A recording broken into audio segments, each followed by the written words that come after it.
नमस्कार. मी सौ पद्मावती धनंजयराव खोरेकर. राष्ट्रमाता राजमाता मा जिजाऊ साहेबांना वंदन करून मी आज एका वेगळ्या विषयाबद्दल बोलणार आहे. मुक्काम पोस्ट नांदेड, तालुका हवेली, जिल्हा पुणे येथील इतिहास प्रसिद्ध माने सरकार घराणे या घराण्यातील श्री अण्णासाहेब माने यांच्या पत्नी श्रीमती भीमाबाई अण्णासाहेब माने यांचं शनिवार दिनांक 19/10/2024 रोजी निधन झालं. बातमी आम्हाला थोडीशी उशिरा मिळालेली होती, त्यामुळं म्हणजे त्या फोनवर नंतर आम्ही त्यांच्याशी कॉन्टॅक्ट केला, परंतु काही घरगुती अडचणीस्तव भेटण्याचा योग कमी आला. तर ही दोन्ही घराणी, विशेष म्हणजे या श्रीमती भीमाबाई यांचं जे माहेर आहे ते मुक्काम पोस्ट भोळ, तालुका खेड, जिल्हा पुणे येथील सरदार घराण्याचं आहे. आणि ही दोन्ही इतिहास प्रसिद्ध घराणी, विशेष म्हणजे शिवरायांच्या कार्यामध्ये, स्वराज्य स्थापनेमध्ये सहभागी झालेली घराणी, अशा ह्या घराण्यातलेच हे वारसदार असलेले आणि आपल्या घराण्याचा सुद्धा जो आब राखण्याचं म्हणतात, बुध राखण्याचं म्हणतात किंवा इतिहास जपण्याचं काम म्हणतात, ते या दोघा उभयतांनी गेले 60 वर्ष केले असं मी म्हणू शकते.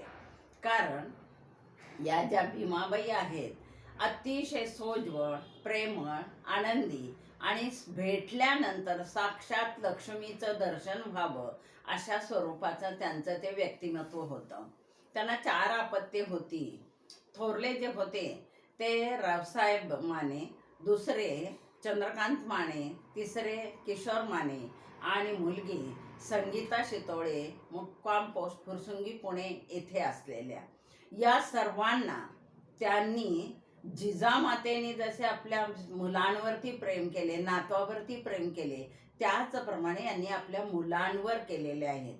आणि याचं सांगायचं कारण असं की आमचा जेव्हा कुटुंबाशी जेव्हा संबंध यायचा, तेव्हा ह्या मुलांचा आचार आणि विचार तो आम्हाला असा वेगळा भासायचा की या घराण्याला कुठली ऐतिहासिक परंपरा जी आहे ना, ती बरोबर त्यांच्या आचरणातून आणि स्वभावातून आम्हाला जाणवायची. म्हणून आणि विशेष म्हणजे नांदेडमधलं हे प्रसिद्ध आणि प्रतिष्ठित घराणं एका वाड्यात सर्व राहणारे.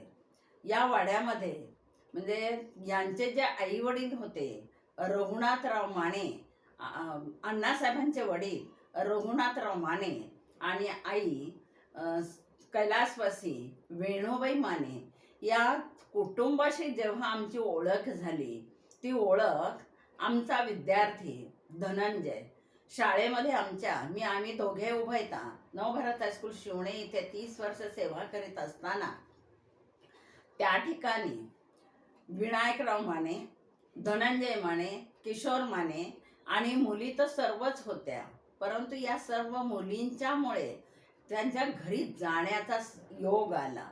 अन्यथा तशी आमची त्यांची ओळख नव्हती. बऱ्याच कुटुंबाशी जेव्हा जेव्हा आमचा संबंध यायचा, आज नवभारतच्या विद्यालयात येणाऱ्या विद्यार्थ्यांच्या, मग त्या आयरा असो, नांदेड असो, कोपरा असो, उत्तमनगर असो, शिवणा असो किंवा माळवाडी, वारजे, गरबेनगर असो, इथले जे विद्यार्थी आहेत त्यांच्या घरी आम्ही जेव्हा भेटी द्यायचो तेव्हा खूप आपुलकीचं नातं जपलं जायचं.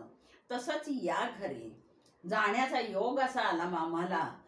धनंजय आणि किशोर माने असताना किशोर मानेच्या वर्गामध्ये मी जेव्हा रझिया पटेल यांचा जोखड धडा शिकवत होते, तो जोखड धडा शिकवताना तो स्त्रियांवर किती बंधनं होती इतिहास काळामध्ये किंवा मागच्या काळामध्ये त्याच्याबद्दल बोलत होते. आणि मी माझा स्वतःचा अनुभव त्यावेळेला शेअर केला विद्यार्थ्यांच्या समोर की ही स्थिती तेव्हा नव्हती, आत्ता सुद्धा होती. आत्ता कुठे ती बदलत आहे.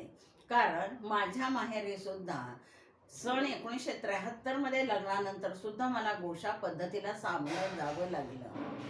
लग्न झाल्यावर दुसऱ्यांदा जेव्हा माझी बोळवण तिथे केली, तेव्हा मी माझ्या वडिलांच्या बरोबर तिथे येत असताना मला आमच्या गावातील म्हणजे मुक्काम पोस्ट नावरेमधले कैलासवासी सदाशिव कोळी हे रस्त्यात भेटले आणि त्यांनी सांगितलं म्हणजे घरी जाताना, रस्त्याने जाताना पायात चप्पल घालून जाऊ नका आणि पदर डोक्यावर घ्या, खांद्यावर घेऊ नका, नाहीतर तुमचे सर्व लोक तुम्हाला खूप ओरडतील. हा मला रस्त्यात मिळालेला संदेश घोषा पद्धतीचा, मी तो स्वीकारला त्यांचा आणि त्यानुसार तिथे काही दिवस मी सासरी वागले पण. कारण माझ्याही माहेरी घोषा पद्धती होती, परंतु दुष्काळामुळे त्या घोषा पद्धतीला थोडा थोडा फाटा मिळत गेला. अशा प्रकारे जेव्हा हा मी पाठ शिकवत होते आणि हे वर्णन करत होते, त्यावेळेला किशोर मानेंनी हा निरोप घरी जाऊन आजीला सांगितला. अगं आजी, आम्हाला एक बाई शिकवायला आहेत आणि त्या बहुतेक आपल्यापैकी असाव्यात. त्यांनी ताबडतोब दुसऱ्या दिवशी आम्हाला खास आग्रहाचं निमंत्रण देऊन बोलावून घेतलं, विचारपूस केली आणि मग आमची तिथे नाळ नाही, नाती जुळली पहा. कारण माझ्या जाऊबाई सौ नंदाताई विकास कोरेकर यांचे ते काकाच निघाले. त्यामुळे आणि विशेष म्हणजे मुक्काम पोस्ट वाळकी, तालुका शिरूर, जिल्हा पुणे येथील तिचं माहेर असल्यामुळे जयसिंगराव थोरात आणि अण्णा माने हे मावस भाऊ असं नातं जुळलं आणि मग आणखीनच ओळख आणि संबंध जुळले गेले. या सर्व कारणास्तव या वाड्याशी संबंध आला, माने घराण्याशी संबंध आला. आणि विशेष म्हणजे मला तिथे गेल्यानंतर जे भावलं, जाणवलं, ते असं जाणवलं की तो वाडा नाही वाटला सरदार घराण्याचा, ते गोकुळ वाटलं मला. कारण वाड्यातली सर्व माणसं घोषा पद्धतीतली होती. वाड्याच्या बाहेर जात नव्हती कुठे, महिला तर अजिबात बाहेर जात नव्हत्या. शेती प्रधान कुटुंब होतं, सर्वांची शेती तिथे होती, शेतीही करत होते, परंतु महिला मात्र आपला घोषा सांभाळून सर्व करत होत्या. आणि मग त्या वाड्यातली सर्वच मंडळी, आजी, आजोबा आणि श्रीमती भीमाबाई आणि श्री अण्णासाहेब माने यांच्या कुटुंबाने जे आम्हाला प्रेम दिलं, ते अतुलनीय असं प्रेम होतं. रक्ताच्या नात्यापेक्षाही जवळचं प्रेम, माहेर भेटल्याचा आनंद तो या कुटुंबात गेल्या मला नेहमी यायचा पहा. या ठिकाणची ही जे माने घराण्यांची परंपरा होती ना, त्या परंपरेमध्ये या ज्या होत्या श्रीमती भीमाबाई, ह्या साक्षात लक्ष्मीचंच रूप वाटायच्या. सर्व शेतीची कामं करायची, मुलांवर संस्कार फार उत्तम केले, मुलं शिकलेली आहेत. थोरले जे त्यांचे चिरंजीव आहेत ते श्री रावसाहेब माने हे इतिहास प्रसिद्धच आहे, त्यांना इतिहासाची आवडही खूप आहे. आणि विशेष म्हणजे त्यांनी छत्रपती शिवाजी महाराजांच्या राज्याभिषेक दिनांच्या निमित्तानं प्रचंड अशी एक शिवछत्रपतींची आसनस्थ मूर्ती बनवून घेतली. दरवर्षी त्यांचा सर्व अखिल भारतीय माने सरदार घराण्याचा रथ जो पुण्यामध्ये निघत असतो, तो रथामध्ये ते सहभागी असतात, मूर्ती असते आणि विशेष सर्व असतात. आणि सांगायचं तात्पर्य, आम्हाला आवर्जून ते निमंत्रण करतात, आम्ही जातो, आमचा ते सुंदर असा सत्कारही त्याच्यामध्ये करतात. आता ह्या खरं ऋणानुबंधाच्या गाठीभेटी असतात, कशा जुळल्या हे माहीत नाही, पण त्या जुळल्या खऱ्या आमच्या. जेव्हा आम्ही विद्यालयात होतो त्यावेळेला या मुलींवर काही कारणास्तव या घराण्याने ठरवलं की आपल्या मुली शिवण्याच्या शाळेत पाठवायच्या नाही. हे तो कोणताही असेल, अगोदर त्या शिकतही होत्या, जातही होत्या, पण काही कारणास्तव त्या मुलींना त्यांनी घरी ठेवायचं असं ठरवलं, 8वी नंतर शिकवायचं नाही.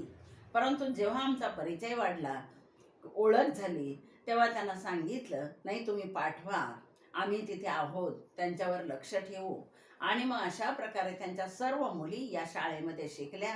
मुली अतिशय बुद्धिमान होत्या, हुशार होत्या. मग वैशाली असेल, राणी असेल किंवा मनीषा माने असेल, सर्व मुली अतिशय बुद्धिमान मुली होत्या त्या.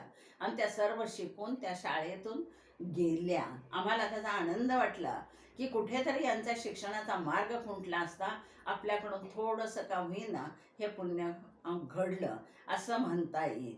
आणि असा हा जो माने परिवार आहे, या माने परिवारामध्ये राहणारे जे आहेत, म्हणजे कुटुंबामध्ये राहणारे जे आहेत, ते श्री नारायणराव शंकरराव माने आणि दुसरे बाळासाहेब ज्ञानेश्वर माने, त्याचप्रमाणे ह्या अण्णासाहेब रघुनाथराव माने ही तिन्ही कुटुंब गोळ्या मिळ्यानं एकत्र सुखदुःखाला एकत्रच असणारी आणि आपुलकीनं राहणारं, जिव्हाळा म्हणतात तो या माने कुटुंबाकडनं शिकावा घ्यावा अशा प्रकारचं हे घराणं आहे.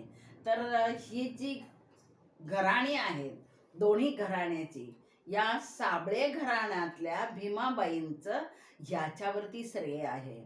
अतिशय त्यांनी आपल्या मुलांवर तर संस्कार केलेत, परंतु त्यांच्या घरी जे शास्त्रीजी यायचे ना, त्याच्याबद्दल त्या इतक्या आपुलकीने सांगायच्या. ते महाराज आहेत, ते शिकवतात. खूप त्यांना जीव लावला, आधार दिला, विशेष म्हणजे सांभाळलंही त्यांनी, आश्रय दिला खूप काळ. अशा प्रकारची माणसं फार तुरळक आहेत.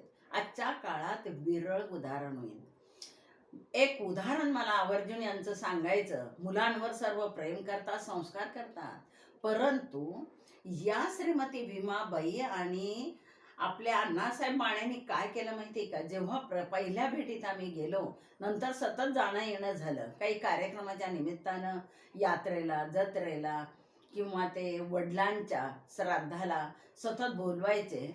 त्यावेळेचा एक प्रसंग असा आहे की जेव्हा आम्ही त्यांच्या घरात गेलो तेव्हा त्यांच्या अण्णासाहेबांचे वडील हे मिलिटरीमध्ये होते आणि मिलिटरीत असल्यानंतर घरी असताना ते जेव्हा शेवटच्या काळात आजारी पडले किंवा बिछाण्यावर पडून होते, तेव्हा ह्या दोघांनी जे सेवा केली ना, ती पुंडलिका समान सेवा केलेली ती आम्ही पाहिल्यानंतर भिडलं, ते मनाला भिडलं.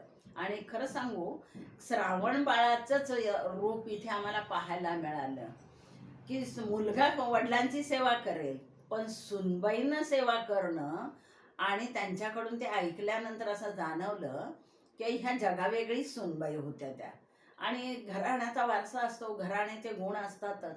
त्यामुळे अशा या घराण्याला एक वेगळा असा नावलौकिक या नांदेड घराण्यात नवे माने परिवारात लाभलेला आहे.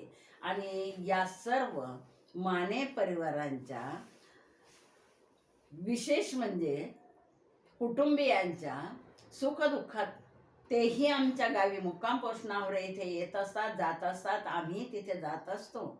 आणि अशा प्रकारच्या या घराण्याचं छत्र, सध्या तरी आम्ही असं म्हणू की मुलांवरचं छत्र, मातेचं छत्र हरपलं ही मोठी दुःखाची गोष्ट घडलेली आहे. आणि परमेश्वर त्याला या सर्व कुटुंबियांना खूप बळ देवो असं मला वाटतं. कारण या कुटुंबातली जी मुलं आहेत, ती मुलं अतिशय संस्कारक्षम आहेत, नाती जपणारे आहेत. आणि हे आजच्या पिढीतलं विरळ उदाहरण आहे.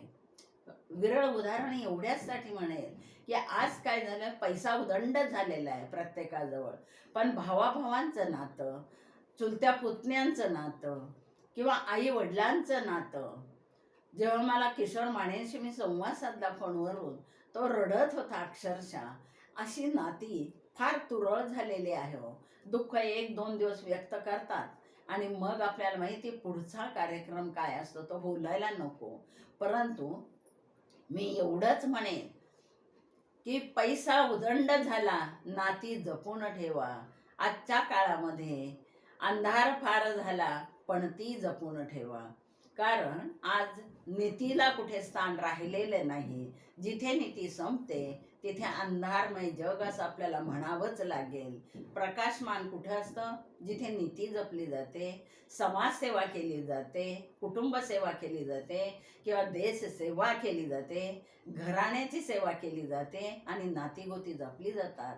अशा ह्या कैलासवासी भीमाबाई अण्णासाहेब माने यांना मी आदरांजली वाहून थांबते. जय हिंद, जय महाराष्ट्र.